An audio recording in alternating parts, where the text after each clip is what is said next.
How to hide all posts on Facebook in one click. The process is simple. Open Facebook and tap on this three line. Now click on setting and privacy option. Now again click on setting. Now scroll down.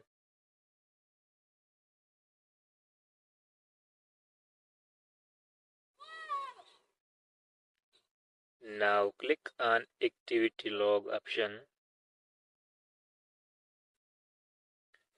Tap on your Facebook activity. Now click on post, manage post. Tap on filter option. Click on categories. Now click on your post, photos and videos.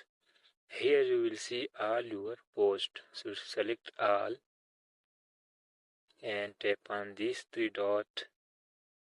Tap on change audience. Again click on this button. Now select only me.